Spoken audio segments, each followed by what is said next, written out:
Welcome my dear rockers. आज हम लेकर आए हैं एक हाई लेवल की हैकर मूवी। हैकर्स का एक ग्रुप दुनिया का बेस्ट हैकर्स बनने की कोशिश में लगा हुआ है, जिसके लिए वे बड़े बड़े ऑर्गेनाइजेशंस के सिस्टम को हैक करना शुरू कर देते हैं। लेकिन उनकी कोशिशों के बारे में दुनिया के बेस्ट हैकर जिसका नाम MRX है, उसको भनक लग जाती है। MRX कौन है, कैसा दिखता है, ये कोई नहीं जानता, लेकिन वो इस नए हैकर ग्रुप के आगे कई प्रॉब्लम्स खड़ी करना चाहता है ताकि वे बेस्ट हैकर्स ना बन पाए। लेकिन इस ग्रुप के हैकर्स खुद को वर्ल्ड का बेस्ट हैकर साबित करने के लिए MRX का जमकर मुकाबला करते हैं। कौन है बेस्ट, इसका फैसला करने के लिए दोनों ग्रुप्स आपस में ऑनलाइन पर जंग करने पे उतर आते हैं। आखिर में कौन जीता, कौन है दुनिया का बेस्ट हैकर, ये सब बहुत ही थ्रिलिंग तरीके से दिखाया गया है इस मूवी में, जो शुरू से लेकर अंत तक एक से बढ़कर एक खतरनाक ट्विस्ट रिवील करती रहेगी और क्लाइमेक्स में जो होगा वो आपके रोंगटे खड़े कर देगा। मूवी का नाम है Who Am I और ये मूवी 2014 में रिलीज हुई एक जर्मन सस्पेंस थ्रिलर है। बाकी अगर आप चैनल पर नए हो तो सब्सक्राइब करें। मूवी की शुरुआत में बेंजामिन को दिखाते हैं, जो एक एक्सपर्ट हैकर है। फिलहाल वो बड़ी मुसीबत में है क्योंकि उसके साथी हैकर्स मारे जा चुके हैं और उसकी जान को भी अब खतरा है। वो खुद पुलिस को कॉल करके सरेंडर हो जाता है। पुलिस कस्टडी में उसे एक डिटेक्टिव इंटेरोगेट करती है। वो कहती है, मुझे खुशी है तुम सरेंडर हुए और तुम अच्छी तरह जानते हो मैं क्या पूछने वाली हूँ, इसलिए मेरे सवालों का इंतजार मत करो और खुद ही A to Z सब कुछ बता दो। अब बेंजामिन बोलना शुरू करता है, मुझे बचपन से सुपर हीरो बनने का शौक था और मेरी लाइफ भी बिल्कुल वैसे ही शुरू हुई। दुनिया का हर सुपर हीरो की तरह मेरे पेरेंट्स भी बहुत ही जल्दी मर गए। पहले पापा चल बसे और फिर मेरी माँ जिन्हें मल्टीपल पर्सनालिटी डिसऑर्डर था, वो भी खुदकुशी करके मर गई। मुझे मेरी दादी ने पाला। मैं अपनी दादी से बहुत प्यार करता था। दादी के पास 3 बुलेट्स थे जो उन्होंने दादाजी की अमानत के तौर पर संभाल कर रखे थे। असल में सुपर हीरो बनने की मेरी औकात ही नहीं थी क्योंकि मैं एक डरपोक किस्म का लड़का था। बात बात पर डर के मारे मेरे हाथ पैर कांपने लगते थे। इसलिए जब मैं बड़ा हुआ तो सुपर हीरो बनने के सपने छोड़कर मैंने एक पिज्जा शॉप में डिलीवरी बॉय की नौकरी कर ली। पर मन ही मन मेरे अंदर सुपर हीरो बनने की चाह खत्म नहीं हुई। मैं चाहता था कि दुनिया मेरी मुट्ठी में हो। ये सब अचीव करने के लिए मेरे शरीर में ताकत तो थी नहीं, लेकिन मैंने अपनी दिमागी ताकत को पहचान लिया और खुद ही हैकिंग सीखना शुरू किया। रात भर जाकर मैं कोडिंग, प्रोग्रामिंग्स और फिशिंग अटैक्स जैसी हैकिंग के बारे में बहुत सारे मेथड्स सीखने लगा। फिर मैंने डार्क वेब में जाकर मेरे जैसे दूसरे हैकर्स से मिलना शुरू किया। कोई भी हैकर अपना असली नाम यूज नहीं करता था, सब कोई ना कोई नकली नाम यूज करके रख लेते थे। मेरा नाम बेंजामिन है, लेकिन मेरे हैकर का नाम है Who Am I। Her hacker का एक ही सपना होता है कि वो दुनिया का नंबर 1 हैकर बने, लेकिन फिलहाल नंबर 1 हैकर MRX है, जिसे हर हैकर अपना हीरो मानता है। MRX के अनुसार एक अच्छे हैकर को 3 रूल्स फॉलो करने चाहिए। रूल 1, कोई भी सिस्टम सेफ नहीं होता। रूल 2, हमेशा वो करो जो इम्पॉसिबल माना जाता है। और लास्ट रूल, जो भी करो जस्ट एंजॉय। और हर हैकर यही 3 रूल फॉलो करता है। तब वो डिटेक्टिव कहती है, घुमा फिराकर बोलना बंद करो और ये बताओ कि इन सब की शुरुआत कैसे, कहाँ और कब हुई। अब बेंजामिन साफ साफ बताता है, वो एक पिज्जा शॉप का डिलीवरी बॉय था और एक बार पिज्जा डिलीवरी करने के लिए एक यूनिवर्सिटी जाता है। वहाँ एक क्लास में वो मैरी नाम के स्टूडेंट को देखता है और बस लव एट फर्स्ट साइट हो जाता है। पर बेंजामिन ठहरा थोड़ा डरपोक, इसलिए वो मैरी से बात तक नहीं कर पाता। मैरी परेशान दिखती है क्योंकि इन स्टूडेंट्स ने एग्जाम के लिए पढ़ाई बिल्कुल नहीं की होती है। मैरी और उसके फ्रेंड्स कहते हैं कि अगर हमें क्वेश्चन पेपर मिल जाए तो हम प्रिपेयर करके 100% मार्क्स ला सकते हैं। उनकी ये बात सुनकर बेंजामिन पिज्जा देकर वहाँ से निकल जाता है। मैरी से बात करने की हिम्मत तो उसमें होती नहीं, तो वो मैरी को इम्प्रेस करने के लिए एक मस्त प्लान बनाता है। अगर मैंने यूनिवर्सिटी के सर्वर को हैक करके क्वेश्चन पेपर चुरा लिए और मैरी को दे दिए तो वो पास हो जाएगी और फिर वो मेरे प्यार को ना नहीं कर पाएगी। ये प्लान बनाकर बेंजामिन यूनिवर्सिटी के सर्वर को हैक कर लेता है और क्वेश्चन पेपर भी कॉपी कर लेता है। पर इससे पहले कि वो बाहर निकले, सिक्योरिटी गार्ड उसे पकड़ लेता है। बस फिर क्या था, अगले सीन में बेंजामिन होता है कोर्ट में। जज इस केस को छोटी मोटी चोरी का दर्जा देकर बेंजामिन को सिर्फ 2 दिन के लिए सड़क को साफ करने का एक छोटा पनिशमेंट सुनाता है। बेंजामिन चिढ़ जाता है कि यार लड़की को इम्प्रेस करने के चक्कर में कहाँ सड़क साफ करनी पड़ रही है। यहाँ बेंजामिन की तरह छोटी गलतियां करके कुछ और लड़के भी वहाँ सड़क साफ कर रहे होते हैं। उनमें से मैक्स नाम का लड़का उससे बात करता है और जब बेंजामिन बताता है कि उसने हैकिंग किया था तो मैक्स पूछता है, किसी का फेसबुक या ट्विटर अकाउंट हैक किया है कभी? बेंजामिन कहता है, नहीं, मैंने यूनिवर्सिटी का सर्वर हैक किया था। अरे वाह, मुझे तुम जैसे इंटेलिजेंट लड़की की तो तलाश थी। कल शाम एक पार्टी है, तुम जरूर आना, हम बहुत सारी बातें करेंगे। ये कहकर वो बेंजामिन को एड्रेस बताकर चला जाता है। अगली शाम बेंजामिन उस पार्टी में जाता है। वहाँ बेंजामिन मैरी को देखकर नर्वस भी हो जाता है कि इससे बात करूं या फिर नहीं। एन वक्त पर मैक्स बेंजामिन बेंजामिन को ऊपर लेके जाता है और अपने दो दोस्तों से मिलवाता है। एक का नाम है स्टीफन, जो कंप्यूटर सॉफ्टवेयर के बारे में सब कुछ जानता है, बड़ी आसानी से किसी भी सॉफ्टवेयर में बग्स ढूंढ के निकाल लेता है। और ये दाढ़ी वाला दोस्त है पॉल, जो हार्डवेयर में एक्सपर्ट है, जरूरत पड़ने पर ये मदरबोर्ड भी बना सकता है, इतना खतरनाक है। अब वे मैक्स से पूछते हैं कि ये नया लड़का कौन है। मैक्स बताता है ये कौन है, इसका डेमो ये खुद देगा। ये कहकर वो बेंजामिन को एक लैपटॉप देता है। बेंजामिन उसमें किसी नेटवर्क को हैक करने की कोडिंग चेंज करता है तो उस एरिया की इलेक्ट्रिसिटी पूरी तरह डाउन। तब मैक्स बताता है कि इसका नाम बेंजामिन है और ये एक शातिर हैकर है, आज से ये भी हमारे ग्रुप का मेंबर है। इतने में वहाँ पुलिस आ जाती है तो मैक्स कहता है कि चलो बेंजामिन, हमें निकलना चाहिए वरना पुलिस पकड़ लेगी। बेंजामिन पूछता है अच्छा एक बात बताओ, पुलिस हमें क्यों पकड़ेगी? अरे यार हम पार्टी जो कर रहे हैं। अच्छा पार्टी करना बुरी बात तो नहीं, वो भी तुम अपने घर में कर रहे हो, फिर प्रॉब्लम क्या है? अरे मैंने कब कहा ये मेरा घर है? ताला तोड़कर हम अंदर घुसे और पार्टी कर ली, बस सवाल मत करो, जल्दी चलो यहाँ से। अब जाने से पहले बेंजामिन मैरी से मिलता है। वो कहती है अरे तुम तो वही पिज्जा शॉप वाले लड़के हो ना, खैर हम फिर मिलेंगे, ये कहकर वो चली जाती है। उसके जाने के बाद बेंजामिन को होश आता है और वो सोचता है कि यार मैं कुछ तो बोल ही सकता था, लेकिन पता नहीं मेरी जबान लॉक क्यों हो गई। फिर बेंजामिन घर आता है तो उसकी दादी गायब होती है। दरअसल दादी की दिमागी हालत ठीक नहीं होती और वो अक्सर यूं ही सड़क पर निकल जाती हैं। बेंजामिन उन्हें हॉस्पिटल में एडमिट कर देता है। दादी की हालत देखकर बेंजामिन दुखी भी बहुत होता है। उसकी हालत देखकर मैक्स उसका मूड ठीक करने के लिए एक डोनट शॉप के पास लेके जाता है, जिसके सामने वाले कचड़े के डब्बे में मैक्स कुछ ढूंढता है। बेंजामिन कहता है कि डोनट चाहिए तो मैं खरीद दूंगा यार, कचड़े में से क्या ढूंढ रहे हो? ऐसी नौबत आ गई तुम्हारी कि कचड़े से खा रहे हो। तभी मैक्स एक डोनट बॉक्स निकालता है जिसके अंदर एक बिल भी होता है। आधे घंटे पहले किसी ने इस शॉप से डोनट खरीदा था और मैं तुम्हें दिखाता हूँ कि सोशल सर्विस क्या होती है। ये कहकर मैक्स डोनट शॉप के इंचार्ज पर चिल्लाता है कि पैसे तो तुम लोगों ने 10 डोनट के लिए, लेकिन इसमें सिर्फ 8 डोनट्स थे, चोर हो तुम लोग। वो कहता है कि सर देखिए ऐसा नहीं हो सकता, आपका डोनट पैक किसने किया था बताइए। मैक्स कहता है उस वो पोनी टेल वाली लड़की ने पैक किया था। 1 मिनट सर, मैं चेक करके बताता हूँ। नहीं, चेक करने का टाइम नहीं है मेरे पास, मुझे अभी सोल्यूशन चाहिए। इस तरह मैक्स दूसरे कस्टमर्स के सामने चिल्लाने लगता है तो वो बेचारा चुपचाप 2 डोनट्स पैक करके दे देता है। मैक्स उन डोनट्स को लेकर बाहर खड़े एक होमलेस आदमी को दे देता है। वो बेंजामिन को बताता है देखा, इसे कहते हैं सोशल सर्विस, बिना एक पैसा खर्च के मैंने इस आदमी की भलाई कर दी। हाँ, अगर आपको मैक्स का ये कैरेक्टर पसंद आया हो दोस्तों तो वीडियो को लाइक कीजिए। फिर वो एक वैन चुराकर बेंजामिन को अपने साथ लेके जाते हैं। रास्ते में मैक्स कहता है कि अब जो हम करने वाले हैं उसमें सबसे इम्पोर्टेंट काम तुम्हें करना है, समझे? और ये क्या बाल बना रखे हैं तुमने? ये कहकर मैक्स अपने हाथ में थूक लगाकर जेल की तरह बेंजामिन के सर पे आराम से लगाता है और बेंजामिन का हेयर स्टाइल मस्त हो जाता है। फिर वे एक बिल्डिंग में जाते हैं जहाँ हिटलर के सपोर्टर्स की मीटिंग चल रही होती है। अंदर जाने के लिए इनको आईडी दिखाना होगा, लेकिन मैक्स ने फोटोशॉप में एकदम रियल आईडी बनाकर तैयार कर रखी होती है। सिक्योरिटी मैक्स को अलाउ कर देता है, लेकिन आईडी कार्ड के बिना बेंजामिन को अलाउ नहीं किया जाता। इस पर मैक्स आवाज ऊंची करके कहता है कि ये मेरा दोस्त है और यहाँ नया मेंबर बनने आया है, आज ये अंदर स्पीच देने भी जा रहा है। ये सुनकर वो दोनों को अंदर जाने देता है। स्टीफन और पॉल बाहर वेट कर रहे होते हैं। मैक्स समझाता है कि उस लैपटॉप में वीडियो प्ले होगा जो स्क्रीन पर दिखेगा, हमें उस लैपटॉप को हैक करके वो प्ले करवाना है जो हम चाहते हैं। दरअसल यहाँ कई वाईफाई नेटवर्क्स हैं और अगर हम उस नेटवर्क को हैक कर लें जिससे ये लैपटॉप कनेक्ट हुआ है तो बस हमारा काम आसान हो जाएगा। अब तुम जाकर ये पता लगाओ कि ये लैपटॉप किस वाईफाई नेटवर्क से कनेक्टेड है। देखो बेंजामिन, दिल में हिम्मत रखो और जाकर काम करो बस। उसका मोटिवेशन सुनकर बेंजामिन स्टेज पर जाकर माइक ठीक करने के बहाने किसी तरह उस नेटवर्क का नाम देख ही लेता है। इसके तुरंत बाद वे बाहर जाकर अपनी वैन में बैठ जाते हैं। फिर वे उस वाईफाई नेटवर्क को हैक करके उस लैपटॉप को भी हैक कर देते हैं। अंदर मीटिंग शुरू होती है जहां लीडर हिटलर की तारीफ में बहुत कुछ कहता है और फिर वीडियो को प्ले फीड किया जाता है, लेकिन ओरिजिनल वीडियो के बजाय इनका वीडियो प्ले होता है जिसमें हिटलर की बुराई और मजाक उड़ाया जा रहा है। मीटिंग में सभी चिल्लाने लग जाते हैं और वैन में बैठे ये चारों बहुत ज्यादा हंस रहे होते हैं। उन लोगों को पता चल जाता है कि कोई उनका सिस्टम हैक कर चुका है। उनके आदमी बाहर पार्किंग लॉट में खड़ी वैन को देखकर तोड़ फोड़ करने लगते हैं। चारों जान बचाकर वहां से कैसे भी करके निकल जाते हैं। गाड़ी डैमेज होने की वजह से उस पर सॉरी लिखकर वहीं पार्क कर देते हैं जहां से उन्होंने उसे चुराया था। इस तरह इन चारों का एक हैकिंग ग्रुप बन जाता है। बेंजामिन के घर पर दादी तो है नहीं, तो वे वहीं पर अपना अड्डा बना लेते हैं। मैक्स इस ग्रुप के लिए एक अच्छा सा नाम रखना चाहता है। बेंजामिन कहता है कि क्लोन्स लाफिंग एट यू यानी CLAY।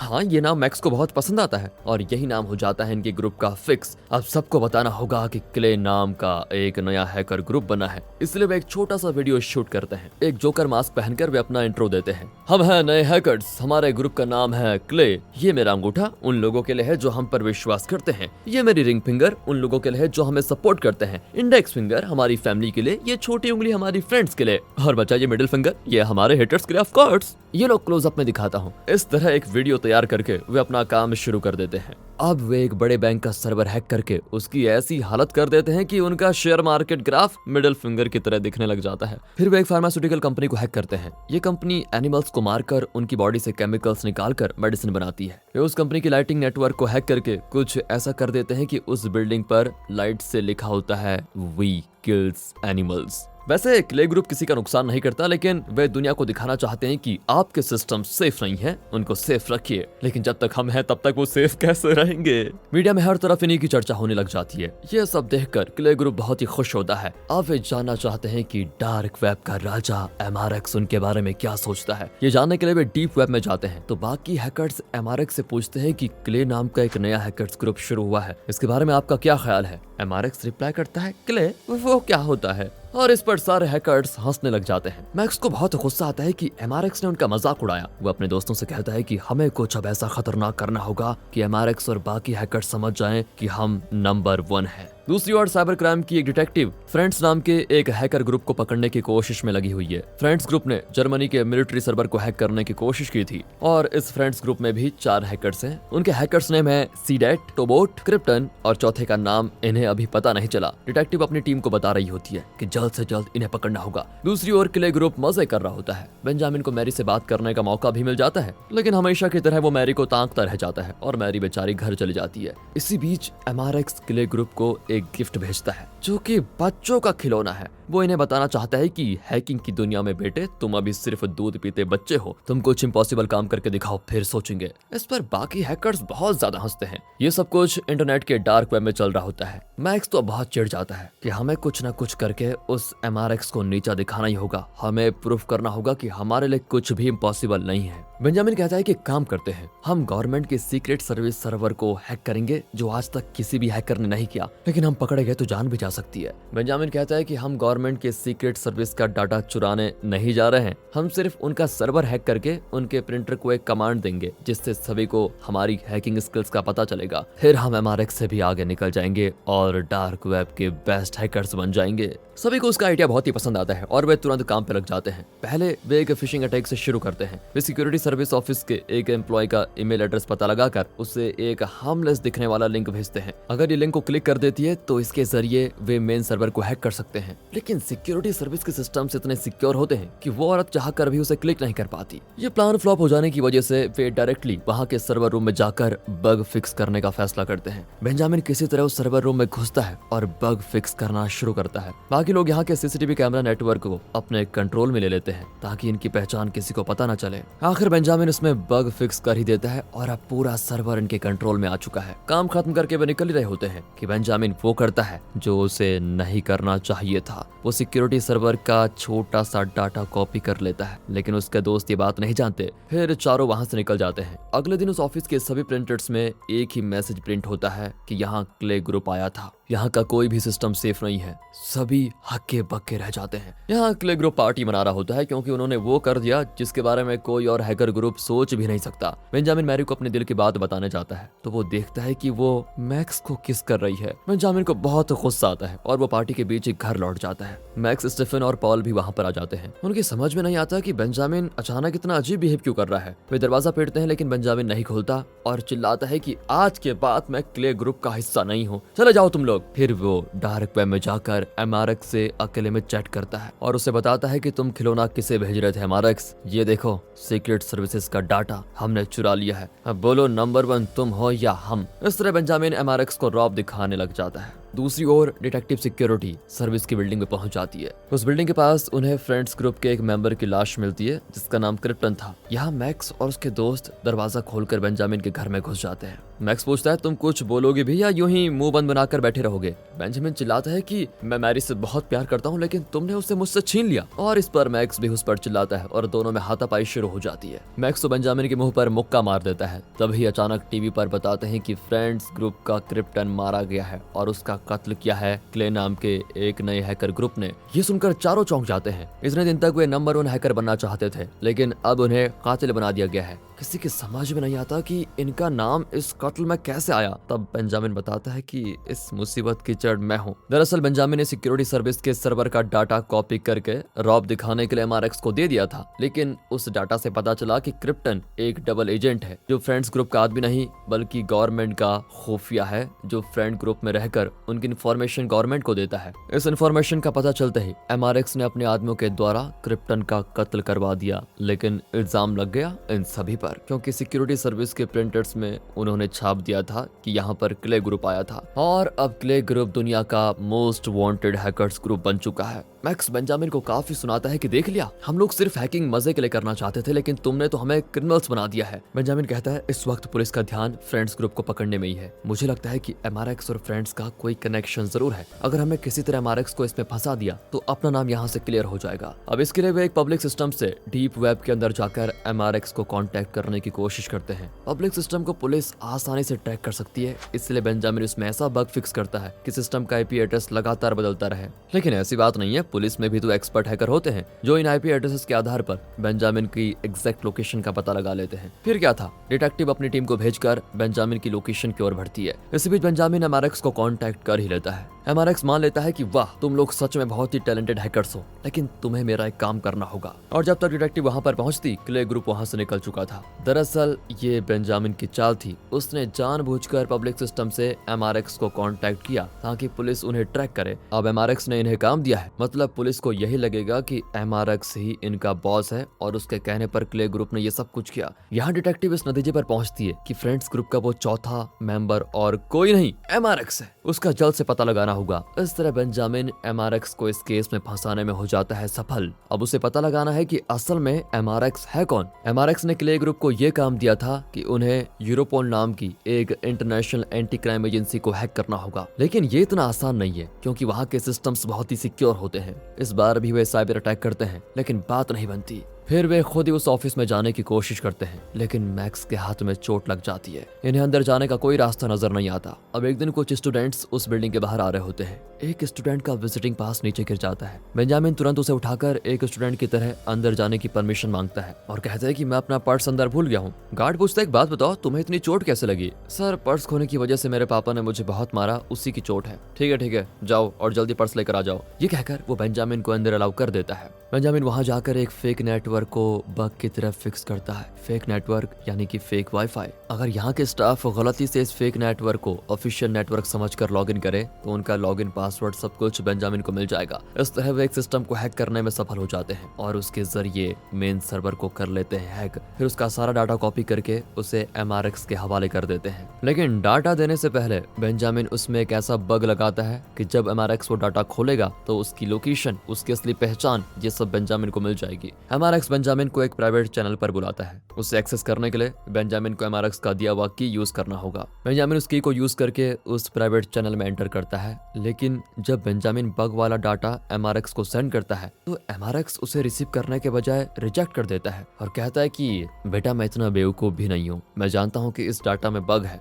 लेकिन तुम बुरी तरह फंस गए हो। तुमने जो की यूज करके इस चैनल का एक्सेस किया है, ये प्राइवेट चैनल नहीं, मेरा ट्रैप है। अब मैं तुम्हारा सिस्टम हैक कर चुका हूँ। ये कहकर वो बेंजामिन का सिस्टम हैक कर देता है और उसके सिस्टम्स का कैमरा ऑन करके बेंजामिन का चेहरा भी देख लेता है। फिर बेंजामिन की फोटो क्लिक करके वो फ्रेंड्स ग्रुप को दे देता है। अब फ्रेंड्स ग्रुप बेंजामिन की जान के पीछे पड़ा हुआ है। बेंजामिन घबराकर अपने दोस्तों को ये बात बताने जाता है तो वहाँ सभी मरे पड़े होते हैं। फ्रेंड्स ग्रुप ने तीनों को मार डाला था और अब वे बेंजामिन को भी खत्म कर देंगे। इस तरह अपनी जान बचाने के लिए ही बेंजामिन पुलिस में सरेंडर हो गया था। अब तक की कहानी बताकर बेंजामिन ये कहता है कि अगर मैं एमआरएक्स को पकड़ने में आपकी मदद करूं तो क्या आप मुझे बिना केस के छोड़ देंगी? डिटेक्टिव जरा सोचती है लेकिन आखिर मान जाती है। अब बेंजामिन डार्क वेब में एक क्लोज रूम क्रिएट करता है जिसमें वो एमआरएक्स की तरह एक फेक आईडी क्रिएट करके बाकी हैकर्स को उस रूम में बुलाता है। वो बताता है कि मैं एमआरएक्स हूँ, फ्रेंड्स ग्रुप का एक इम्पोर्टेंट मेंबर। मैंने कई कत्ल किए हैं, क्रिप्टन को भी मैंने ही मारा। हैकर्स चौंक जाते हैं कि क्या तुम इतने बड़े कातिल हो? एमआरएक्स को भी पता चल जाता है कि कोई उसके जैसी आइडेंटिटी के जरिए डार्क वेब में उसके खिलाफ ऐसी खबरें फैला रहा है। फिर वो क्लोज रूम में एंटर करने की कोशिश करता है, लेकिन बेंजामिन उसे बार बार ब्लॉक कर देता है। फिर भी एमआरएक्स एक बग के जरिए अंदर चला ही जाता है। वो चैट में तो बेंजामिन से भिड़ जाता है कि तुम एमआरएक्स नहीं हो, मैं असली एमआरएक्स हूँ। तब बेंजामिन सबको बताता है कि हाँ, मैं MRX नहीं हूँ, मैं क्ले ग्रुप का मेंबर हूँ, लेकिन आज मैंने साबित कर दिया कि दुनिया का बेस्ट हैकर MRX नहीं, मैं हूँ। और तुम जिस बग के जरिए इस रूम में एंटर हुए हो वो मैंने ही लगाया था। रूम में आने की वजह से अब तुम्हारी आईडी मेरी हो गई है, मैंने तुम्हारा सिस्टम हैक कर लिया है। ये कहकर वो MRX के सिस्टम की लोकेशन पुलिस को दे देता है और पुलिस MRX को कर लेती है अरेस्ट। MRX दरअसल एक 19 साल का लड़का है। फिर डिटेक्टिव बेंजामिन को थैंक करने जाती है तो बेंजामिन के हाथों में घाव देखती है। तब उसे जरा शक होता है और वो बेंजामिन के घर जाकर देखती है। बेंजामिन ने बताया था कि उसके दोस्त मैक्स, स्टीफन और पॉल मरे पड़े हुए हैं, लेकिन वहाँ कोई नहीं होता। फिर वो एक एक्सपर्ट डॉक्टर से मिलती है तो वो बताता है कि बेंजामिन की माँ को मल्टीपल पर्सनालिटी डिसऑर्डर था, तो बेंजामिन को भी ये डिसऑर्डर होने के चांसेस हैं। अब डिटेक्टिव बेंजामिन से पूछती है कि ये चोट तुम्हें कैसे लगी।